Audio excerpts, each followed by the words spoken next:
বন্ধুরা, আজ আমরা এমন এক ব্যক্তির কথা জানবো যিনি ৭১ দিন কাটিয়েছিলেন এমন একটি জায়গায় যেটাকে মানুষ নরক বলে ডাকে। হ্যাঁ, ঠিক শুনেছেন, এই মানুষটি সেখানে ৭১ দিন বেঁচেছিলেন এবং আমাদেরকে দেখিয়ে গেছেন কিভাবে সাহস আর সংকল্প দিয়ে মৃত্যুকেও পরাজিত করা যায়। এই সময়ে সে কীটপতঙ্গ খেয়ে বেঁচেছিল আর তার শরীর এতটাই দুর্বল হয়ে গিয়েছিল যে কেবল হাড়গড়ি অবশিষ্ট ছিল। এই ঘটনা আমাদের দেখা অন্যতম ভয়ঙ্কর ঘটনা, কারণ সেই জায়গায় কখনো প্রচণ্ড ঠান্ডা, কখনো প্রচণ্ড গরম, আর চারপাশে শুধু ফাঁকা প্রান্তর। কিন্তু বেঁচে থাকার কোনো সুযোগ না থাকা সত্ত্বেও এই সাহসী মানুষটি মৃত্যুকে হারিয়ে জীবনের প্রতি নিজের অধিকার বজায় রেখেছিল। তাই বন্ধুরা, চলুন জেনে নিই কিভাবে এই ব্যক্তি তার জীবনের সবচেয়ে ভয়ঙ্কর সময়ের সঙ্গে লড়াই করেছিল। তবে শুরুর আগে যদি আপনি আমাদের চ্যানেলে নতুন হয়ে থাকেন তাহলে অবশ্যই সাবস্ক্রাইব করুন, কারণ আপনার একটি সাবস্ক্রিপশন আমাদের জন্য অনেক মূল্যবান। তবে চলুন শুরু করা যাক। এই কাহিনী শুরু এক ব্যক্তিকে নিয়ে যে ৭১ দিন ছিল একা এবং নিজেকে জীবিত রেখেছিল। এটি কোনো কল্পনার গল্প নয়, এটি ১০০% সত্য। তার নাম রিকি ম্যাকডি, একজন সাধারণ জীবনযাপনকারী মানুষ, কিন্তু তার জীবনে একদিন ঘটে গেল এমন দুর্ঘটনা যা তাকে ঠেলে দেয় মৃত্যুর ফাঁদে। রিকি ম্যাকডি অস্ট্রেলিয়ার বাসিন্দা। যখন সে টিনেজে পৌঁছায় তখন তার জীবনে বড় এক ধাক্কা আসে। তার বাবা মারা যায়। রিকি খুব ভালো ছাত্র ছিল, কিন্তু সে বুঝে গিয়েছিল যে এখন পুরো পরিবারের দায়িত্ব তার কাঁধে। সে পড়াশোনার পাশাপাশি ছোটখাটো কাজ শুরু করে, কখনো বৈদ্যুতিক খুঁটির কাজ, কখনো মাছ ধরার ট্রলারে, কখনো আসবাবপত্রের কারখানায়, যতটুকু করা দরকার সংসার চালাতে। পরিস্থিতি কঠিন ছিল, কিন্তু সে হার মানেনি। এরপর আসে ২০০৬ সাল। তখন রিকির বয়স প্রায় ৩৬। সে একটি সরকারি কন্ট্রাক্ট পায়। তাকে কুইন্সল্যান্ড থেকে পশ্চিম অস্ট্রেলিয়ার পোর্ট হেডল্যান্ড পর্যন্ত যেতে হবে। এটা ছিল প্রায় ৩,০০০ কিলোমিটার লম্বা পথ, যেটা যেতে মরুভূমির মধ্য দিয়ে যেতে হবে। তার কাছে বিমানে যাওয়ার টাকা ছিল না, তাই সে সিদ্ধান্ত নেয় নিজের পুরনো গাড়ি নিয়ে রওনা দেবে। গাড়িতে কিছু খাবার, পানির বোতল রাখে এবং এক দীর্ঘ ক্লান্তিকর যাত্রায় বেরিয়ে পড়ে। রাস্তার নাম পুটাইন হাইওয়ে, এক ভয়ঙ্কর রাস্তা যেখানে চারপাশে কেবল বালি, মরুভূমি আর নীরবতা। হঠাৎ এক জায়গায় সে দেখতে পায় একটি গাড়ি দাঁড়িয়ে আছে। ৩জন লোক দাঁড়িয়ে আছে। তারা হাত দেখিয়ে রিকিকে থামায়। মানবতার খাতিরে রিকি গাড়ি থামায় এবং তাদের সাহায্য করতে চায়। কিছুদিন যাওয়ার পর এক ব্যক্তি তাকে একটি পানির বোতল দেয়। রিকি সাধারণত কারোর দেওয়া কোনো কিছু খেত না, কিন্তু সেদিন না জানি কেন সেই পানি নিয়ে দেয় এবং না ভেবেই খেয়ে ফেলে। আর এখান থেকেই তার জীবন একদম বদলে যায়। ওই পানিটি ছিল ড্রাগযুক্ত। মাত্র কয়েক মিনিটের মধ্যেই তার মাথা ঘুরতে শুরু করে, চোখের সামনে অন্ধকার, আর তারপর কিছুই মনে নেই। চোখ খুলে দেখে সে মরুভূমির মাঝখানে। গাড়ি, জুতা, মোবাইল, ব্যাগ কিছুই নেই। তাকে ফেলে রেখে চলে গেছে, একেবারে একা। চারপাশে কেউ নেই, সাহায্য চাওয়ার কোনো উপায় নেই। এখন তাকে একাই লড়াই করতে হবে। ক্ষুধা, তৃষ্ণা, গরম, জন্তু, জানোয়ার এবং মৃত্যুর মুখোমুখি। রিকি তখন পুরোপুরি একা। কেউ নেই, কোনো আওয়াজ নেই, শুধু মরুভূমির বাতাস, পুড়ে যাওয়া মাটি আর জ্বলন্ত সূর্য। সে খালি পায়ে হেঁটে চলে। সেখানে মাটির তাপমাত্রা ৪০ থেকে ৪৫ ডিগ্রি সেলসিয়াস পর্যন্ত উঠত। পায়ের তলা ফেটে যায়, রক্ত পড়ে, তবুও সে থামে না। তার চোখ শুকিয়ে গিয়েছিল, ঠোঁট ফেটে গিয়েছিল, কিন্তু সে হাল ছাড়েনি। এভাবেই শুরু হয় ৭১ দিনের মরণ লড়াই। দূর থেকে মনে হচ্ছিল একটা হ্রদ আছে, যেন একটা ছোট পুকুর। সে সেদিকে দৌড় দিতে লাগলো, কিন্তু সেখানে পৌঁছেই দেখলো সবটাই শুধু বালি। সে হাত দিয়ে বালি তুলে ধরলো। পানি তো দূরের কথা, কণামাত্র আর্দ্রতা নেই। তার আশাও যেন বালির মতোই হাতছাড়া হয়ে যাচ্ছিল।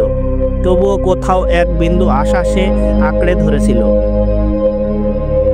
ঘন্টার পর ঘন্টা খোঁড়াখুড়ির পর সে একটি ছোট গর্ত খুঁজে পেল, যেটাতে একটু কাদামাটি, দুর্গন্ধযুক্ত নোংরা পানি ছিল। হয়তো কোনো পশু এই পানি খায়। সে সেই দুর্গন্ধযুক্ত নোংরা পানি পান করলো। সে জানতো এটা পান করার যোগ্য নয়, তবুও সে জানতো এটা না খেলে সে মারা যাবে। এই পানি তাকে কিছুটা স্বস্তি দিল, তবে সেটাও ছিল সাময়িক। সূর্য অস্ত যাচ্ছিল আর ঠান্ডা বাতাস বইছিল। সেখানে দুপুরে ছিল তাপ, এখন সেখানে ছিল কাঁপুনি মতন ঠান্ডা। আর সবচেয়ে বড় সমস্যা ছিল রাতটা কোথায় কাটাবে। বালিতে ঘুমানো মানেই পোকামাকড় আর সাপের সঙ্গে রাত কাটানো। কিন্তু ভাগ্যক্রমে সে একটি গুহার মতো জায়গা দেখতে পেল। সে সেখানে গেল, উকি দিয়ে দেখলো অন্ধকার, তবে অন্তত মাথার উপর ছাদ ছিল। সে বসে পড়ল সেখানে। তার শরীর অবসন্ন, কিন্তু মন তখনও আশা নিয়ে বেঁচে ছিল।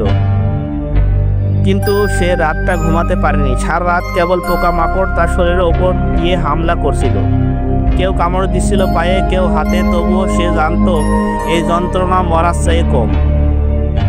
সে ভাবলো, যদি এটাই খাবার হয়, আমিও এটা মেনে নেব। জীবনে প্রথমবারের মতো সে বুঝলো একজন মানুষ ক্ষুধায় মরতে পারে, কিন্তু ইচ্ছাশক্তি ভাঙা অনেক কঠিন। সে এখন যা কিছু পায়, পিঁপড়ে, মাছি, এমনকি পাতা খেতে শুরু করে। আর কখনো কখনো নিজের ঘামও চেটে নেয়, যেন শরীরটা কিছু ভেজা থাকে। আর সেই রাত ঠান্ডা, ভীতিকর সেই রাতটা হয়ে উঠল তার জীবনের সবচেয়ে দীর্ঘ রাত। কিন্তু সে বেঁচে ছিল, কারণ এখনো আশা মরেনি। রিকি পায়ে হাঁটতে হাঁটতে এখন আধা মৃত। সে কোথায় চলছিল সে নিজেরও জানা নেই। প্রতিটি পদক্ষেপ যেন মৃত্যু। তখনই ঘটে গেল এক অলৌকিক ঘটনা। এক ফোঁটা ঠান্ডা কোমল জল যেন আকাশে স্পর্শ। ঠিক সেই মুহূর্তে আকাশ যেন নিজেই কেঁদে ফেলল। রিকি চোখ খুলল। কালো মেঘে আকাশ ঢেকে গেছে। তারপর শুরু হলো বৃষ্টি। প্রথমে কয়েক ফোঁটা, তারপর যেন পর্দা নামলো। টানা বৃষ্টি। সেই ধুধু মরুভূমিতে সেখানে কিছুই জীবিত ছিল না। প্রকৃতি আবার জীবন শুরু করলো। রিকি এক মুহূর্ত দেরি করলো না। সে হাঁটু গেড়ে বসে পড়ল। তার বন্ধ হওয়া নিঃশ্বাস আবারও চলতে শুরু করলো। তার শুকনো গলা একটু শান্তি পেল। কিন্তু 1-2 ঘন্টা পর সেই কঠিন সত্য ফিরে এলো। বৃষ্টি থেমে গেছে। সব পানি মাটিতে মিশে গেছে। শুধু কাদা পড়ে রইল। তবুও সে লড়াই করতে প্রস্তুত। এখন পর্যন্ত প্রায় 60 দিন পার হয়েছে। প্রতিদিন বেঁচে থাকার জন্য তার শরীর সবকিছু হারিয়েছে।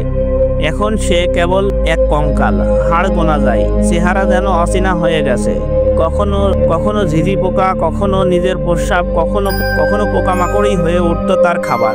সূর্যের তাপে বন্য প্রাণীর ভয়ে মৃত্যু যেন প্রতি মুহূর্তে অপেক্ষা করছিল। তবুও সে হেঁটে চলেছিল। প্রতিবার পড়ে যাওয়ার পর তার ভিতরের কণ্ঠস্বর বলতো, আমি এখনো বেঁচে আছি। আর তারপর এলো ঐতিহাসিক 72তম দিন, 5 এপ্রিল 2006। সেদিন সে পৌঁছেছিল উবের খাবার হ্রদের কাছাকাছি। তার জামাকাপড় ছেঁড়া, শরীর কালো আর চোখ বন্ধ। ঠিক তখন পাশের ব্রিনদুদু স্টেশনের কাছে ক্রেগ হার্ট এবং মার্ক ক্লিফোর্ড তাকে খুঁজে পান। প্রথমে তারা ভেবেছিল এটা কোনো পশু, কিন্তু কাছে গিয়ে দেখলো এটা একটা মানুষের মাথা। তবে শরীর এত ক্ষীণ ছিল যে তারা বিশ্বাস করতে পারেনি। তবুও মানবতা তাদের থামায়নি। তারা সাথে সাথে হেলিকপ্টার ডাকেন আর রিকিকে নিয়ে যাওয়া হয় রয়্যাল ডারউইন হাসপাতালে। সে 6 দিন কোমায় ছিল। ডাক্তাররা বলেছিল সে বেঁচে ছিল অলৌকিকভাবে। যখন পরীক্ষা করা হয় তখন দেখা যায় রিকির ওজন 106 কেজি থেকে নেমে এসেছে 48 কেজিতে। তার শরীরের অর্ধেক যেন গায়েব হয়ে গেছে। রিকি ম্যাগি হয়ে উঠল এক নাম, যে 71 দিন বেঁচে ছিল মরুভূমিতে। আর 72তম দিনে 5 এপ্রিল 2006 সে আবার জীবন ফিরে পেল। কারণ যখন একজন মানুষ সত্যি বাঁচতে চায়, তখন আকাশও কাঁদে, বালিও পানিতে পরিণত হয়, আর মৃত্যুও হার মানে।